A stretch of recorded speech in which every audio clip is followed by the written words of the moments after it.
Bom dia, ótimo dia para você. Olha, eu vou te fazer uma pergunta aqui.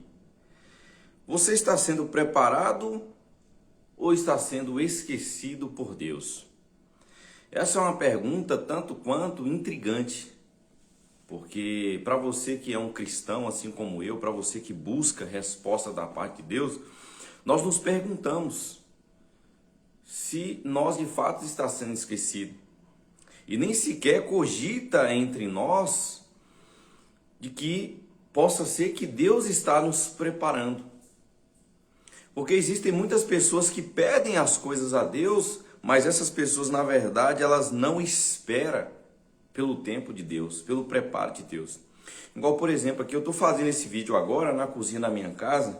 Essa cozinha aqui, por exemplo, ela é dos meus filhos, certo? Tem um filho meu de 14 anos que ele tem acesso já a essa cozinha.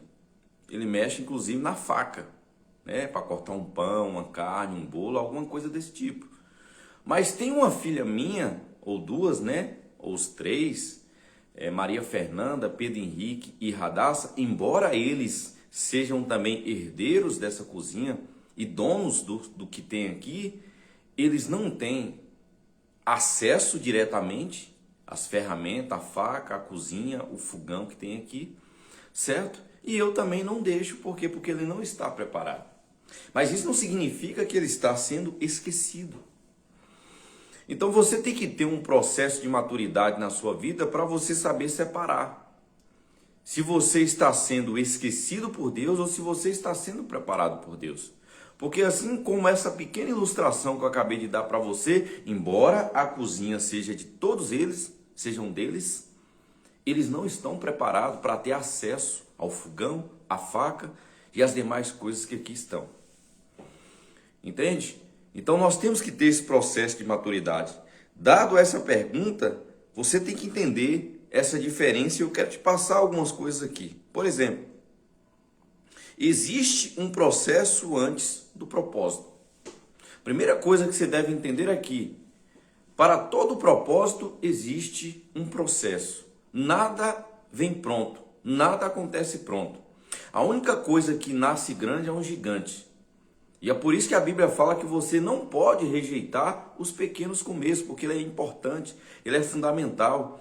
Ele vai gerar em você uma base, ele vai gerar em você uma maturidade, ele vai gerar em você uma experiência e ele vai gerar em você uma afirmação. E é isso que Deus quer. Deus não quer simplesmente estender as suas mãos, mas Deus quer que você seja acolhido pelos braços dele. Para quê? Para que vocês tenham um relacionamento.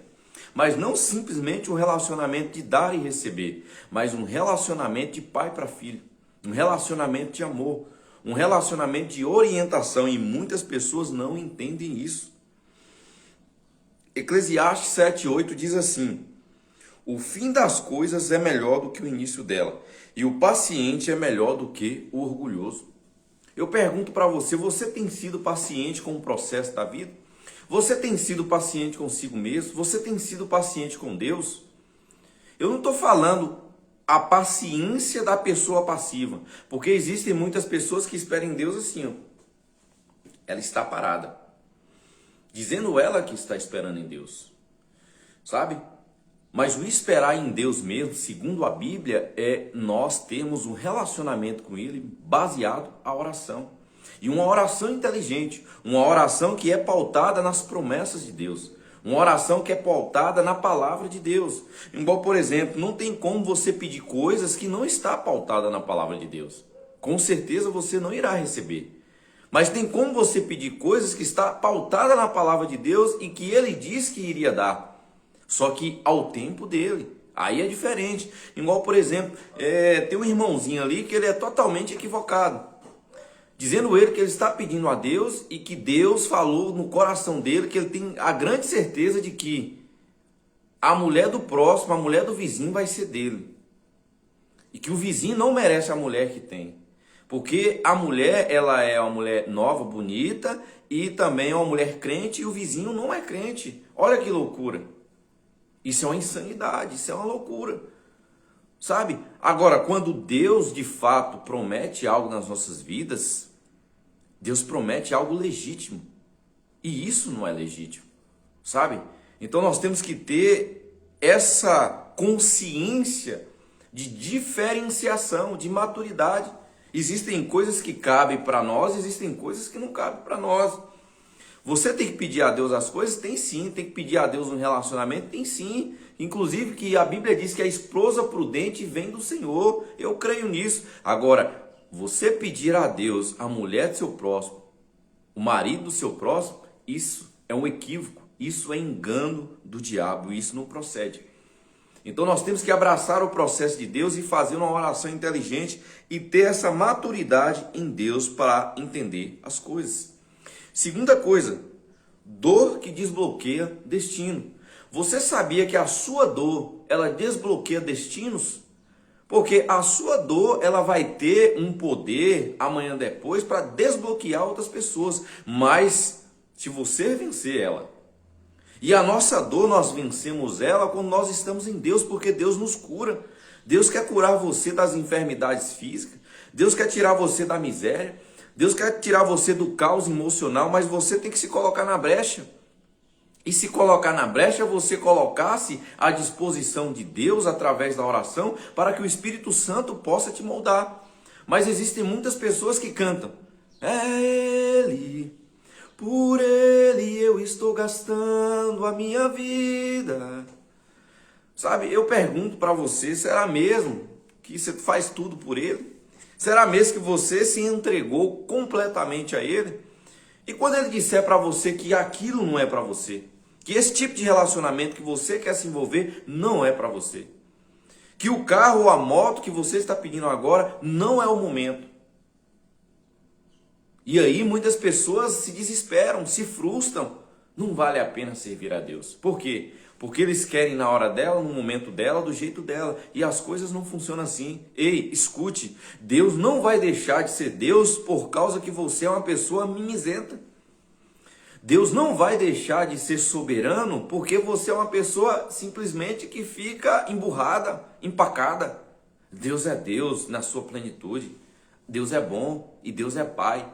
E Deus está mais interessado na sua transformação e na sua maturidade do que em dar aquilo que você está buscando da parte de Deus, em fazer os seus caprichos. Ei, Deus ele pode te dar, Deus ele quer te dar, pode e quer sim. Mas ele está mais interessado em transformar você, transformar a sua vida, transformar o seu caráter.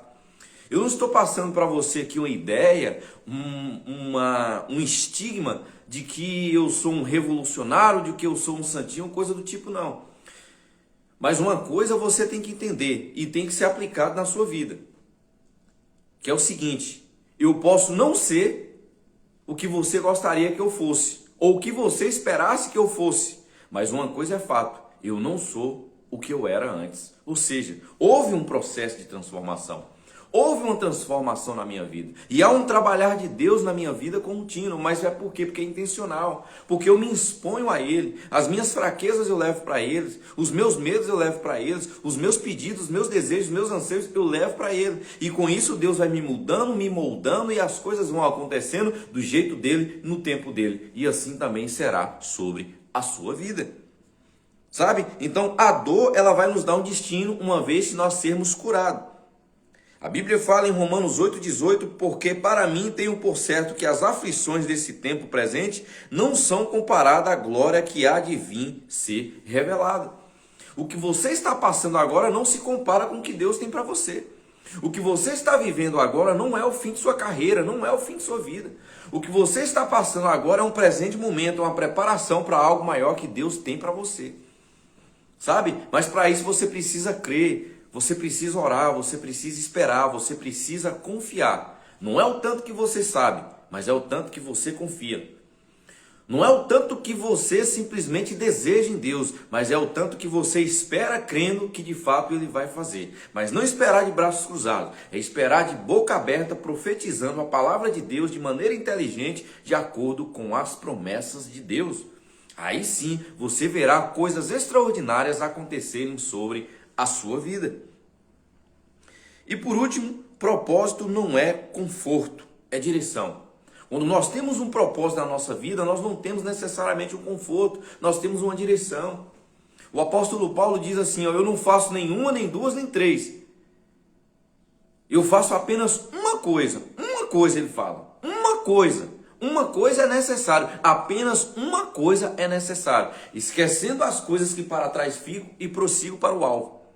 Eu esqueço das coisas que para trás fico, as traições, as tragédias, as fatalidades, as mazelas, os choros, sabe, as percas, sabe, os fracassos, tudo aquilo que deu ruim na minha vida, simplesmente eu desprezo, eu lanço fora.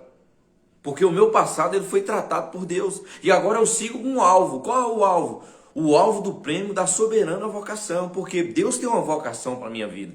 Deus tem um chamado para a minha vida. Deus tem um chamado para a sua vida. E é nisso que você tem que se concentrar. E você vai descobrir o chamado de Deus a partir de um relacionamento com Ele. Quando você tem um relacionamento com Ele, Deus vai dizer o porquê que você está aqui nesse mundo. O para que você está aqui nesse mundo e qual o propósito, qual é a combinação, qual é o desfecho disso para a sua vida. Sabe, o mundo está esperando uma resposta que você tem. O mundo está esperando uma resposta que eu tenho, mas para isso eu preciso ser curado. Mas para isso eu preciso ser moldado. Mas para isso eu preciso ter um relacionamento com o Pai para Ele me mostrar, para me enxergar qual é a plenitude da graça, do dom que Ele colocou na minha vida, daquilo que Ele quer que eu manifeste sobre a vida das pessoas e da diferença que Ele quer que eu faça. Não que eu seja perfeito, não que eu seja melhor do que os demais, mas sim porque Ele é Deus, porque Ele é Pai, porque Ele é santo, porque Ele é soberano e Ele tem poder de transformação na minha e na sua vida. Então o propósito não é conforto, é uma direção. Às vezes vai ser muito desconfortável na sua vida, assim como foi para mim, que eu tive que renunciar a muitas coisas da minha vida para mim estar vivendo e viver o propósito de Deus, o chamado de Deus que Deus tem para a minha vida. Lá em João 15,16 diz assim, ó, não foste vós que me escolheste a mim, pelo contrário, eu vos escolhi a vós outros para que vades e dê frutos. Então Deus nos chamou para sermos produtivos, para darmos frutos, para termos sucesso, para termos grandeza, mas não grandeza de nós mesmos, porque sem Ele nós não podemos nada. Sem Ele nós somos um ramo inútil, sem Ele nós somos uma folha seca levada pelo vento, pelas circunstâncias da vida. Mas com Ele as circunstâncias da vida não determinam a nossa vida, quem determina a sua vida é Deus, é o Espírito Santo de Deus, mas uma vez que você submete à presença de Deus. Então, pare de tentar entender tudo. Comece a confiar em Deus, porque Ele é quem sabe de tudo. Pare de tentar entender tudo. Confie em Deus e Ele fará coisas extraordinárias na sua vida. Eu faço voto a ti de paz e prosperidade. Se você não me segue, me siga, curta, compartilha e deixe o seu comentário. Forte abraço.